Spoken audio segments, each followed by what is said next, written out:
I'm not that close to Mary. I'm not that close to Robin. I'm super close to Janelle. Again. No, this is the unedited version. This is the tale of a man who has spent years attempting to dictate the story only to now see that the woman he most underestimated, Kody Brown, has gotten her voice, and nothing will ever silence her. As per several sources familiar with both the publishing world and the Brown family, Kody Brown attempted to prevent Kody from publishing a pivotal chapter in her long-awaited memoir recently. Not any ordinary chapter, mind you. This chapter purportedly chronicles one of the dirtiest financial and emotional battles ever experienced by the Brown family. A fight so brutal it ended with Kody yelling about loyalty, obedience, and an outrageous $100,000 demand he claimed Kody owed the family. Now, we've all seen Kody lash out on camera. The infamous "I demand obedience" scene is etched into Sister Wives history. But this chapter? It goes beyond reality TV. It's about money, power, and the price Kody paid for daring to say no. Sources indicate that in a recent online conference call with Kody's publisher, Gallery Books, Kody showed up without an invitation, with an attorney by his side, brandishing outdated documents that he insisted gave him the authority to censor anything that reflected badly on him. He allegedly called out Kody for character defamation, and even threatened litigation if the chapter was published. But Kody, she didn't blink. In that soft, measured voice fans have come to know so well. She supposedly informed the room, "My truth remains." Then, to make the point unmistakable, her husband David calmly pushed a binder down the table. Color-coded tabs, receipts, timelines, and records of transactions. Documentation that Kody's words were not hyperbole. They were evidence. This was not a wife explaining herself. This was a woman with a paper trail, about to bring down the man who had attempted to silence her for decades. And here's where it gets really explosive. Within hours of meeting with him, a mysterious Instagram account appeared, posting a cryptic quote attributed to being taken directly from the contentious chapter. It read, "He offered the money an act of loyalty. I referred to it as the cost of my silence." No names were said, no dates, no places, but fans knew precisely who it was referring to. And suddenly, the tale Kody wished would stay hidden was all anyone in the Sister Wives universe could discuss. But what was in that chapter anyway? Why was Kody so eager to bury it? And how did Kody accumulate the type of receipts that would make her memoir more than just another reality star tell-all, and instead the book that rewrites Sister Wives history? Stay with me, because this is just the beginning. In part 2, we're going inside that infamous night, the argument, the money demand, and the moment Kody realized she had to break free, no matter the cost. The chapter Kody struggled so desperately to get rid of allegedly revolves around a single night that sources claim irreparably altered everything. A night when the fissures in the Brown family system could no longer be glossed over by TLC's editing, when the authority dynamic between Kody and Kody irrevocably shifted. It all started, according to sources, as what was meant to be a family finance talk. Kody requested Kody to come meet him at Flagstaff, claiming it was an emergency. He presented it as a talk about securing the future of Coyote Pass, the long-guaranteed dreamland that never panned out. Already cautious but not willing to offer him another reason to brand her disloyal, Kody went. But the get-together wasn't a family affair. It was financial. Sources close to the family tell people that Kody insisted Kody fork over $100,000, saying it was her part of an emergency family savings fund. He told her it was a gesture of devotion, something all the wives were supposed to do for the good of the family. But Kody, at this point financially and emotionally exhausted from shouldering more than her share for years, wasn't having it. She requested details. Where was money going? Which bills? Which accounts? And most important, why was she being asked for 6 figures when Kody himself had consistently squandered family money, spending money on Robin's giant rental house and their constant property taxes? That's when, insiders say, Kody lost it. His voice, according to reports, rose to a yell, echoing off the walls. He called Kody a traitor, for undermining his authority, for disappointing the family. Witnesses say he raged on and on about obedience, about wives having to have faith in their husband's leadership, about how her refusal was destroying the family. At one point, he reportedly pounded his hand so hard on the table that the entire room fell silent. Kody would not give in. though. She explained to him in a cool, calm voice that his financial issues were no longer her concern, that she had her children to consider, her future to guard, and that she would not give up her stability for his bad decisions. And this, insiders say, is the very moment Christine immortalized in her memoir. The chapter chronicling Kody's obsession with domination, his fixation on appearances, and his eagerness to weaponize money against the women who dared to say no. But Christine didn't solely depend on recall. That notebook David, her husband, left on the table next to her during the meeting with the publisher, sources indicate that it held accounting details and receipts Christine had secretly amassed over her final months in the family. Bank statements, transfers, even Venmo records of where the money was being sent. One insider put it this way: Kody thought he was going to bully her into shutting up. He instead gave her the best chapter title, Loyalty for $100,000. The irony? In attempting to muzzle Christine, Kody effectively ensured that the battle would be the focus of her book. Fans are now referring to it as the $100,000 showdown. And as Christine's side grew bolder, Kody's panic only deepened. Because buried in those receipts, according to whispers, was evidence that the money wasn't for the family at all. It was linked directly to Robin Brown's household. In Part 3, we'll break down exactly what Christine discovered in those records and why it could turn this family argument into a legal scandal with serious repercussions.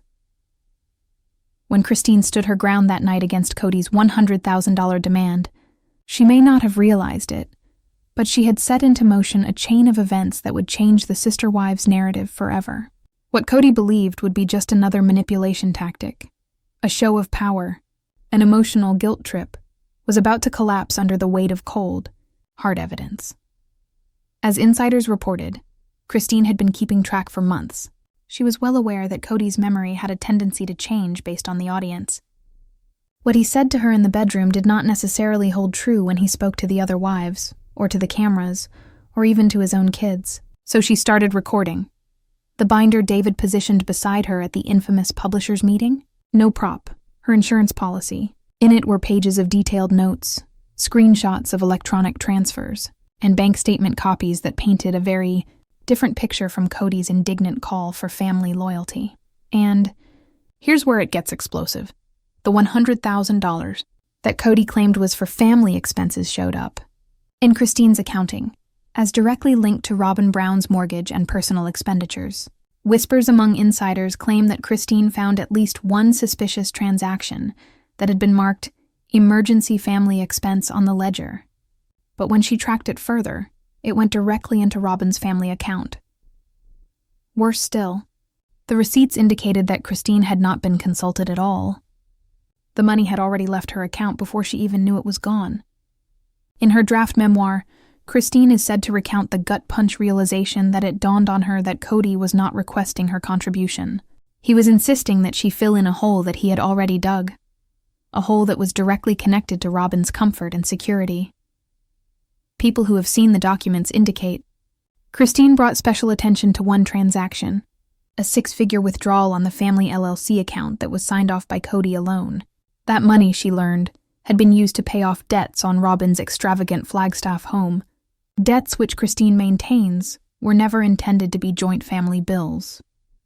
She was realizing she wasn't just being asked to give up, one source said. She was being used as a piggy bank for Robin's way of life, and Kody was presenting it as loyalty. That revelation, rather than Kody's shouting, was what solidified Christine's refusal. In her book, she purportedly writes, "He called it an act of unity. I called it theft in disguise. The repercussions did not end there. The news spread like wildfire in the family." Janelle, who has long felt frustrated with the economic disparity between Robin's household and the rest of them, was apparently outraged when Christine showed her the evidence. For years, Janelle had been living in an RV, barely making ends meet, as Kody poured money into Robin's growing empire. Confirming what she had always suspected, seeing the receipts did it, and that's when the rumors of legal difficulties started. If Christine's book contained not only accusations but actual evidence of mishandled funds, then this wasn't a family quarrel anymore. This was possible financial impropriety, something that could have tangible ramifications if pursued in court. When Christine initially discovered the $100,000 extortion under the guise of family loyalty, It was not just a money betrayal. It hit at the very core of her autonomy as a single mother fighting to start anew. What Kody did not appear to realize, or did not want to realize, was that Christine's new life was about Truly. Every dollar counted. Every discretionary expense was considered in terms of bringing her daughter stability, security, and a new beginning. So when Kody's ultimatum arrived, Christine allegedly put two and two together. The same guy screaming at her to support the family had already emptied joint accounts for Robin's home, leaving Christine to clean up after herself and Truly. And within weeks, Christine's custody filings arrived at a Utah courthouse. According to insiders, Christine filed for retroactive child support, and even more significantly, petitioned the court to formally establish Kody's paternity on Truly's records. Shocking, right?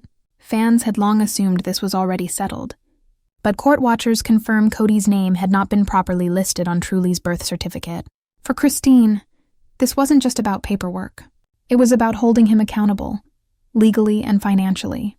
And here's where it gets messy. Christine's filings contained extensive financial disclosures. Sources indicate that they emphasized the disparity between Kody's expenditures in Robin's home and his virtual non-existence in helping Truly following the breakup. The timeline Christine established in those documents allegedly tracks the same time frame used in the disputed chapter of the memoir. That makes her allegations of Kody's misuse of family finances no longer just a story. They're part of a judicial record. One insider summed it up bluntly. Kody's worst nightmare wasn't that Christine was going to write a book. It was Christine showing up in a courtroom with evidence that his loyalty speak was actually about money being routed to Robin. Christine's lawyers, as told through publishing sources, double-checked the memoir chapter against receipts, bank statements, and even Venmo records. That way, if Kody attempted to sue for defamation, they could cite hard figures. And here's the twist. The fans began excavating too. Within days of the Instagram quote reveal, he called it loyalty. I called it the price of my silence. Reddit threads erupted in side-by-side images of archived Sister Wives episodes, tax documents for the Coyote Pass property, and even real estate documents linked to Robin's residence. The internet crowdsourced the receipts, and before long, Christine wasn't merely a dumped ex-wife spinning her version. She was the voice of a community that had been watching the financial favoritism unfold on national television for decades. That's when Kody's panic hit a fever pitch. Insiders report that he attempted to spin his actions as protecting the kids, when threatening legal action against the publisher. But in private, what truly terrified him was the convergence. Christine's custody motions and her book were merging into a single story, one that portrayed him as an absent father and manipulative patriarch. The psychological strain on Christine was indisputable, however. In initial drafts of the book, she is said to recount sitting by herself at her kitchen table following a vicious phone call with Kody. She had hung up on his screaming, but the phrase echoed in her head. If you won't assist this family, don't anticipate that I will assist you. Christine says she gazed at the documents before her, bank statements on one side, custody papers on the other, and saw that she wasn't merely fighting for herself. She was fighting for Truly, and in that understanding, she says, she finally stopped wavering. The fear, the guilt, the decades of accommodating to keep Kody placated, it all snapped. And just when Kody believed that his threats would intimidate Christine back into quiet, she doubled down. She ordered her team to leave the chapter in, verbatim. She informed them to proceed with the custody filings, even if it was going to be an ugly fight in public. And then, in a dramatic surprise to fans, Christine secretly let a passage from her memoir leak. The text concluded with a cold line directed directly at Kody. You don't owe me respect, but you owe our daughter peace. And the truth is part of that. It was a mic drop moment. Christine wasn't simply sharing her tale anymore. She was redefining the sister wives' heritage in the moment. But as the buzz spread, insiders say Kody prepared his most desperate counterattack yet. An offer of hush money disguised as a settlement for Truly's future. And in Part 5, we'll reveal how Kody's alleged hush money backfired, and why Christine's response may have been the boldest move of her life. By the time Christine's excerpt began bouncing around, Instagram and fan forums, Kody's nerves were frayed. Those close to him report he was enraged but cornered. He had attempted intimidation, threats through legal action, and public image manipulation. None of it succeeded. The memoir was still plowing ahead. The custody filings were underway, and Christine was standing taller than ever. That's when rumors of his most desperate act began circulating. It was proposed by Kody, according to sources, as a masterful solution, a private settlement, presented as financial support for Truly's future. It sounded charitable on the surface. Sources say the proposal was made as a generous contribution to Truly's college fund, funds that Christine otherwise would have to battle over in court. But there was a complication. The settlement included stipulations. The terms rumored involved a non-disclosure clause, one that would essentially silence Christine on some financial details, most notably, the infamous $100,000 request. Signing would prevent Christine from speaking about those particulars publicly, not in interviews, not in her book, and not in future media endeavors. It was a classic Kody ploy. Appear capable and compassionate as a father while cutting the deal to serve his own interests, not Truly's. But Christine wasn't deceived. Insiders indicate that when her attorneys reviewed the offer, they indicated it immediately as a trap. The contribution to the college fund, alluring as it seemed, was overshadowed by the fiscal manipulation Christine already thought she could establish in court. Signing the NDA would be giving away her strongest tool, her voice. Christine allegedly didn't flinch. She sent her response in writing, 3 plain words fans would go on to understand when they turned up in a cryptic social media post. Her message was, "My truth stays," and that was it. She made Kody's hush money bid into something of a badge of honor. The same day, Christine published a playful Instagram reel. She was dancing around her kitchen with David, flipping pancakes, giggling like a teenage girl in love. At first glance, it was nothing more than another sweet peek into her new life. For others, however, it was a victory lap. The reel wasn't about pancakes alone. It was about delivering Kody a silent but crushingly powerful message. "You can't silence me anymore." The reaction was charged. Fans filled her comments with words of encouragement. This is what freedom looks like. She's shining because she finally stood up for herself. No hush money can take away her story. In the meantime, sources say that Kody's team was panicking. His bid had been turned down outright. Worse, Christine's rejection had already created the perception he was attempting to purchase her silence. For someone fixated on appearances, it was a devastating loss. But what Kody didn't anticipate was Christine's follow-up. Leaks from publishers indicated that Christine's team were discussing releasing a second teaser clip before the memoir came out. If they did, it wouldn't only ratify the $100,000 account. It would reveal the very receipts, texts, bank statements, and even Venmo records that linked Kody's family loyalty speech to funds surreptitiously directed toward Robin's bills. The fright was genuine. As one source explained, Kody isn't only afraid of damaging his reputation. He's afraid Christine has the documents to substantiate he lied to everybody, including the court. The fans were already declaring the initial leaked passage Christine's mic drop. But the second one?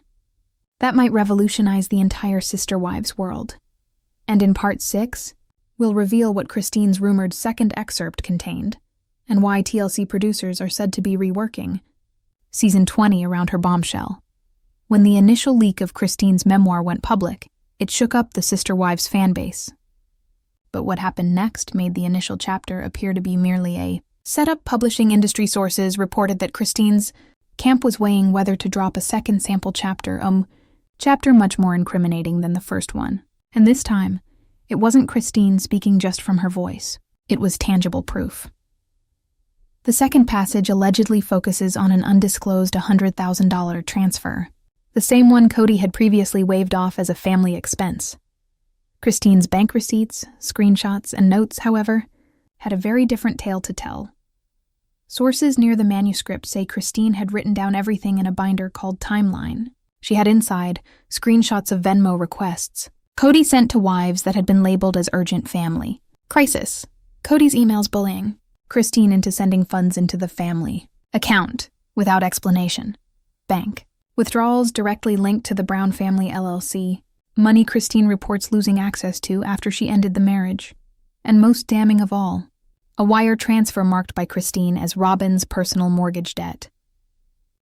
While the leaked portions of Christine's memoir rocked the Sister Wives universe, the alleged postscript chapter promised to destroy it. The letter I never sent had nothing to do with money, court documents, or agreements. It was all about naked emotion. Christine's last letter to Kody, that she never uttered aloud. As told by those who have seen drafts. The book begins with Christine writing about a peaceful evening in Utah. She was in the floor of her new house, surrounded by boxes and quiet. Truly slept, David was gone, and for the first time since Flagstaff, there were no distractions. On the carpet in front of her was one sheet of stationery. Christine describes how she had grasped her pen and started writing a letter. Not to rage, not to accuse, but to let go. The letter, as revealed in part by publishing sources, reads, "You don't owe me respect, Kody. You don't owe me love. But you owe our daughter peace. And peace isn't found in silence. Peace is found in the truth. I won't carry your secrets any longer." That section, readers say, is the heart of the memoir on an emotional level. Unlike the fiery retelling of brawls and money struggles at the beginning of the book, the letter I never sent is reserved, consistent, and heart-wrenching in its restraint. Christine continues to narrate about the years spent shutting herself up for the purpose of the family image, the sleepless nights of blaming herself, and the way she learned to shrink in order for Kody's ego to fit in every room. Then she narrates about what made a difference, the moment she realized silence wasn't peace. It was erasure. She ends the chapter with a single sentence that sources indicate will haunt Kody for the remainder of his career. "I may have left you, but what I really left was the shame that never belonged to me." People who've read the chapter say it's like a whole change in tone. It's not angry, it's not bitter, it's finished. For readers who've followed Christine for over a decade, it feels less like an ending and more like a declaration of independence. And the best part, Christine nearly left it out.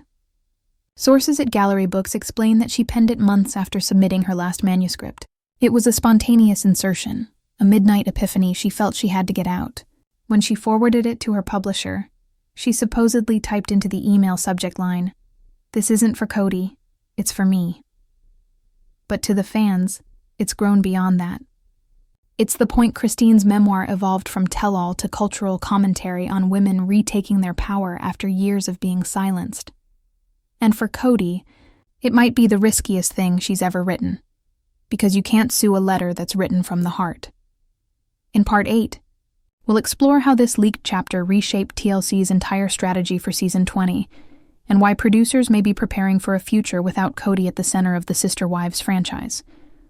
While the passages from Christine's memoir kept chugging along in headlines, another hurricane started fermenting, not in Christine's living room, but between the walls at TLC.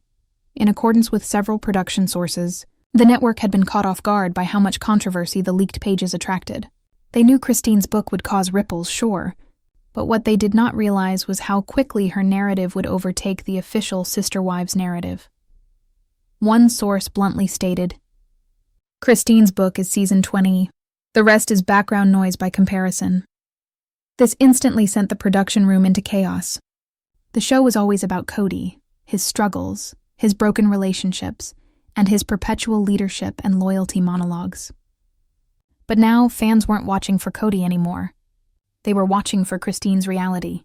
Her Instagram stories were gaining more traction than TLC's official videos. Her leaked passages from her memoir were trending on fan sites, subreddits, and Facebook groups for Sister Wives gossip. The panic was real. Producers, according to sources, went into overdrive, redoing some of the already shot Season 20 footage, hoping to incorporate Christine's story despite the fact that much had been shot prior to the book leak. Scenes originally focused on Kody's side of the story were now reshot with foreboding music and on-screen text suggestions foreshadowing Christine's alternative narrative. But here's the catch. Kody allegedly heard about this and lost it. Sources say he threatened to leave the show if TLC allowed Christine's book any screen time. He apparently said to producers during a secret meeting, "This is my family. This is my legacy. You don't get to make me look like a villain in my own story." The irony, naturally, is that Christine did not require TLC to depict him as a villain. Her own words already had done so, and the fans trusted her rather than any patriarchal monologue Kody could make, while Christine's camp remained silent but assertive. She was not campaigning for screen time. She did not require TLC's platform. She had created her own. The David Instagram reels, the family road trip snaps, the carefree captions brimming with happiness. All of these were resonating with followers on a plane the show never had. That's when rumors of a spin-off started circulating. Production sources say that TLC executives began discreetly pitching a Christine-led series, one that would follow her life after Kody. Rumored premise? A mix of family, healing, and Christine finding her own strength, with cameos from Janelle, Mary, and even the older kids who had separated themselves from Kody's drama. For TLC, it was a double win. Christine had an enthusiastic following already, and her narrative didn't carry the legal trouble that perpetually pursued Kody. According to one producer, Christine has dignity, Kody has drama. Guess which one sells better long-term? If true, this is a seismic upheaval in the franchise. The man who constructed Sister Wives on his desire for control might find himself pushed to the side by the woman who escaped. And the twist of fate? Christine never pleaded for this attention. By merely sharing her truth, she brought the franchise's power with her. But here's the kicker. Sources say TLC isn't even merely reconsidering Season 20. They're thinking of restructuring the entire future of Sister Wives around the ex-wives, not Kody.